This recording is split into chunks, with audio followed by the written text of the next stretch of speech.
ನಮ್ಮ ತಾಯಿಯ ಇವತ್ತಿನ ಒಂದು ನಮ್ಮೆಲ್ಲರನ್ನ ಅಗಲಿ ಹೋಗಿರ್ತಕ್ಕಂಥದ್ದು ಏನಿದೆ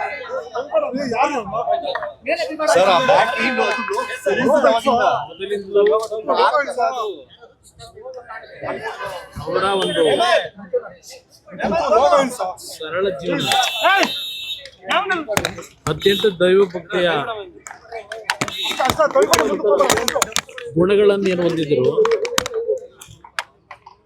ನಮ್ಮ ಒಂದು ಕುಟುಂಬದಲ್ಲಿ ನಮ್ಮ ತಂದೆಯ ಒಂದು ಸಂಗಾತಿಯಾಗಿ ಸುಮಾರು 65-70 ವರ್ಷಗಳು ಅವರ ಜೊತೆಯಲ್ಲಿ ಬಾಳದಂಥವ್ರು ಏನಿದ್ದಾರೆ, ಬಹುಶಃ ನಮ್ಮ ತಂದೆಯವರ ಬದುಕಿಗೆ ಅವರ ಜೀವನವನ್ನೇ ತ್ಯಾಗ ಮಾಡಿದರು. ಅದಷ್ಟೇ ಅಲ್ಲ, ನಮ್ಮ ಬದುಕಿನಲ್ಲೂ ಸಹ ಒಂದು ತಾಯಿ ಹೃದಯ ಅಂತಕ್ಕಂಥದ್ದನ್ನ ನಮಗೆ ಕಲಿಸಿದ್ರೆ ಅವರಿಂದ ನಾವು ಕಲಿತಂಥದ್ದು. ಒಂದು ಸಣ್ಣ ಹಳ್ಳಿಯಲ್ಲಿ ಜನಿಸಿದಂಥ ನಮ್ಮ ತಾಯಿಯು ಸಹ ಲಕ್ಷಾಂತರ ಕುಟುಂಬಗಳ ಬದುಕಿಗೆ ದಾರಿದೀಪವಾಗಿದ್ದಂಥವರು. ಕಳೆದ 1.5 ವರ್ಷದಿಂದ ಆರೋಗ್ಯದ ಸಮಸ್ಯೆಗಳು ಏನು ಪ್ರಾರಂಭ ಆಯ್ತು ಅವರಿಗೆ. ಅವರ ದಿನಕ್ಕೆ 8 ರಿಂದ 10 ಗಂಟೆ ದೇವರ ಕೋಣೆಯಲ್ಲಿ ಬೆಳಗ್ಗೆ 5 ಗಂಟೆಗೆ ಇದ್ರೆ 3 ಗಂಟೆವರೆಗೂ ಒಂದು ಹನಿ ನೀರನ್ನು ಕುಡಿದೇನೆ ದೇವರ ಸ್ಮರಣೆ ಮಾಡ್ಕೊಂಡಿದ್ದಂಥವ್ರು. ನಾವು ನಮ್ಮ ಒಂದು ರಾಜಕೀಯದ ಬದುಕಿನಲ್ಲಿ ನಾವೇನಾದ್ರು ಅಲ್ಪ ಸ್ವಲ್ಪ ಒಳ್ಳೆ ಬುದ್ಧಿ ಕಲ್ತಿದ್ರೆ ನಾವುಗಳು, ಅವರು ಕಲಿಸಿದಂಥ ಬುದ್ಧಿ ಕಳೆದ 4 ದಿನಗಳಿಂದ 4 ದಿನ ಅಷ್ಟೇ ಅಲ್ಲ, ಕಳೆದ 1 ವರ್ಷದಿಂದ ಅವರು ಪ್ರತಿನಿತ್ಯ ಪಡ್ತಾ ಇದ್ದಂಥ ಯಾತನೆಯನ್ನ ನಾವು ನೋಡ್ತಾ ಇದ್ವಿ.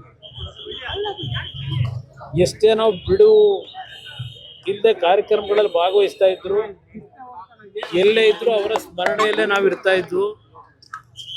ಸಮಯ ಸಿಗ್ತಾಗಲೆಲ್ಲ ಹೋಗಿ ಮಾತಾಡ್ಲಿಕ್ಕೆ ಹೋದ್ರೆ, ಇಲ್ಲ ಅವರನ್ನ ಮಾತಾಡಿಸ್ಲಿಕ್ಕೆ ಹೋದ್ರೆ ಊಟ ಮಾಡಿದೀರಾ ಅಂತಕ್ಕಂಥದ್ದು ಒಂದೇ ಅವ್ರ ಬಾಯಿನಲ್ಲಿ ಬರ್ತಾ ಇದ್ದು. ಕಳೆದ 1 ವರ್ಷದಿಂದ ಅವ್ರನ್ನ ನೋಡ್ಲಿಕ್ಕೆ ಬರ್ತಕ್ಕಂಥವ್ರ ಬಗ್ಗೆ 4 ದಿನಗಳ ಹಿಂದೆ ಸಮಸ್ಯೆಗಳೇನು ಪ್ರಾರಂಭ ಆಯಿತು, ಅದು ಕೋವಿಡ್ನ ಪೀರಿಯಡ್ನಲ್ಲಿ 2 ಬಾರಿ ಅವರಿಗೆ ಕೋವಿಡ್ ಅಟ್ಯಾಕ್ ಆದ ನಂತರ ಅವರ ಆರೋಗ್ಯ ಕ್ಷೀಣಿಸ್ತಕ್ಕಂಥದ್ದಕ್ಕೇನು ಪ್ರಾರಂಭ ಆಯಿತು. ಆ ಲಂಗ್ ಮೇಲೆ ಆದಂಥ ಒಂದು ಸಮಸ್ಯೆಯಿಂದ, ರೆಸ್ಪಿರೇಟರಿ ಸಿಸ್ಟಮ್ನ ಸಮಸ್ಯೆಯಿಂದ ಸ್ವಲ್ಪ ಗಂಭೀರವಾದಂಥ ಪರಿಸ್ಥಿತಿನಲ್ಲಿ 4 ದಿನಗಳ ಹಿಂದೆ ಬಂದಂಥದ್ದೇನಿದೆ, ನಮ್ಮ ಮಣಿಪಾಲ್ ಹಾಸ್ಪಿಟ್ಲಿಗೆ ಸೇರಿಸಿ ಡಾಕ್ಟರ್ಗಳು ಉತ್ತಮವಾದ ಪ್ರಯತ್ನ ಪಟ್ಟಿದ್ದಾರೆ. ಆದರೆ ನಮ್ಮ ಪ್ರಯತ್ನ, ವೈದ್ಯರ ಪ್ರಯತ್ನಗಳಿಗಿಂತ ಹೆಚ್ಚಾಗಿ ಭಗವಂತ, ಅದರಲ್ಲೂ ವಿಶೇಷವಾಗಿ ರಾಜರಾಜೇಶ್ವರಿ ತಾಯಿಯ ಒಂದು ಭಕ್ತೆಯವರು ಪ್ರತಿ ಶುಕ್ರವಾರ ರಾಜರಾಜೇಶ್ವರಿ ದೇವಸ್ಥಾನಕ್ಕೆ ಕಳೆದ ಒಂದು 35-40 ವರ್ಷಗಳಿಂದ ಹೋಗ್ತಾ ಇದ್ದಂಥವ್ರು. ಪ್ರತಿ ಶುಕ್ರವಾರ ಆ ತಾಯಿಯಿಂದಲೇ ಒಂದು ಬಾರಿ ಅವರಿಗೆ ಆಸಿಡ್ನ ಒಂದು ಅಟ್ಯಾಕ್ ಆದಂಥ ಸಂದರ್ಭದಲ್ಲೂ ಉಳಿದಂಥದ್ದು. ಅವತ್ತೇ ಅವರು ಹೋಗಬೇಕಾದಂಥ ಒಂದು ಪರಿಸ್ಥಿತಿ ಇತ್ತು. ಭಗವಂತ ಉಳಿಸಿದ್ದ. ಭಗವಂತನಿಗೆ ಬಹುಶಃ ಅವರ ಬದುಕು ಈಗ ಸಾಕು ಅಂತಕ್ಕಂಥ ಒಂದು ತೀರ್ಮಾನಕ್ಕೆ ಬಂದು ಅವ್ರನ್ನ ಕರ್ಕೊಂಡಿದ್ದಾನೆ ಅನ್ನೋದು ನನ್ನ ಅಭಿಪ್ರಾಯ. ಇವತ್ತು ಅವರನ್ನು ಮನೆಗೆ ಅವರು ಏನು ನಮ್ಮನ್ನು ಅಗಲಿದ್ದಾರೆ. ಪದ್ಮನಾಭನಗರದ ಮನೆಯಲ್ಲಿ ಇವತ್ತೇನು ಅವರ ಅಂತಿಮ ಒಂದು ಕಾರ್ಯಗಳನ್ನು ಮಾಡಬೇಕು. ಆದ ನಂತರ ಅವರ ಒಂದು ಲಕ್ಷಾಂತರ ಕುಟುಂಬದ ಸದಸ್ಯರುಗಳು ಅವರಿಂದ ಏನು ಜೀವನ ಕಂಡಿದ್ದಾರೆ, ಅವರುಗಳು ಸಹ ನೋಡ್ಲಿಕ್ಕೆ ಬರ್ತಕ್ಕಂಥವ್ರಿಗೆ ಒಂದು ಅವಕಾಶ ಕಲ್ಪಿಸ್ತಕ್ಕಂಥದ್ದು ನಮ್ಮ ಕರ್ತವ್ಯ ಇದೆ. ಬಹುಶಃ ನಾಳೆ 11 ಗಂಟೆ ಮೇಲೆ ಅವರು ಜನ್ಮ ಕೊಟ್ಟಂಥ ಸ್ಥಳ ಹಾಸನ ಜಿಲ್ಲೆ, ನಮ್ಮ ತಂದೆಗೆ ಜನ್ಮ ಕೊಟ್ಟಂಥ ಸ್ಥಳ, ಅಲ್ಲಿಗೆ ಅವರನ್ನು ಶರೀರವನ್ನು ತೆಗೆದುಕೊಂಡು ಹೋಗ್ತಕ್ಕಂಥದ್ದಕ್ಕೂ ತೀರ್ಮಾನ ಆಗಿದೆ. ಮನೆಗೆ ಹೋದ ನಂತರ ಮುಂದಿನ ಕಾರ್ಯಗಳೇನು ಅಂತಕ್ಕಂಥದ್ದು ತೀರ್ಮಾನಗಳನ್ನು ಎಲ್ಲ ಸೇರಿ ಮಾಡಬೇಕು ಅಂತ ಇದ್ದೇವೆ. ಅದ್ರ ಜೊತೆಗೆ ಎಲ್ಲರ ಅಭಿಪ್ರಾಯ ಹೊಂದಿದೆ. ಅವರ ಹುಟ್ಟಿರ್ತಕ್ಕಂಥ ಹುಟ್ಟೂರಿನಲ್ಲೇ ಕಾರ್ಯಕ್ರಮ ಇದು ಅಂತಿಮ ಸಂಸ್ಕಾರಗಳಾಗಬೇಕು ಅಂತಕ್ಕಂಥದ್ದು ಒಂದು ಭಾಗ ತೀರ್ಮಾನ ಇದೆ. ಬಹುಶಃ ಮನೆಯಲ್ಲಿ ಎಲ್ಲರ ತೀರ್ಮಾನ ಚರ್ಚೆ ಮಾಡಿದ ನಂತರ ರಂಗನಾಥ ಸ್ವಾಮಿ ದೇವಸ್ಥಾನ ಇದೆ, ಮಾವಿನಕೆರೆ ಒಂದು ಪವಿತ್ರವಾದಂಥ ದೇವಸ್ಥಾನದ ಅಡಿಯಲ್ಲಿ ಒಂದು ಸನ್ನಿಧಾನದಲ್ಲಿ ಅಂತಿಮವಾದಂಥ ಕ್ರಿಯೆಗಳನ್ನು ಮಾಡ್ತಕ್ಕಂಥದ್ದು ಒಂದು ಚರ್ಚೆ ಇದೆ. ಆ ಒಂದು ನಿಟ್ಟಿನಲ್ಲಿ ಮನೆಗೆ ಹೋದ ನಂತರ ತೀರ್ಮಾನ ಮಾಡ್ತೀವಿ.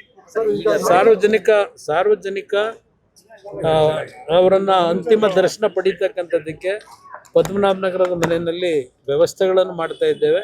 ಸ್ವಲ್ಪ ಜನ ಜಾಸ್ತಿ ಆದರೆ ಪದ್ಮನಾಭನಗರದಲ್ಲೇ ಮೈದಾನ ಇದೆ, ಅಲ್ಲಿ ನೋಡಿಕೊಂಡು ತೀರ್ಮಾನ ಮಾಡ್ತೀವಿ. ಬಟ್ ಅವ್ರ 11 ಗಂಟೆ ಮೇಲೆ ನಾಳೆ ಹಾಸನ ಜಿಲ್ಲೆಗೆ ಅವರ ಪಾರ್ಥಿವ ಶರೀರವನ್ನು ತೆಗೆದುಕೊಂಡು ಹೋಗ್ತಕ್ಕಂಥದ್ದಕ್ಕೆ ಅಂತಿಮ ನಿರ್ಣಯ ಮಾಡ್ತೀವಿ.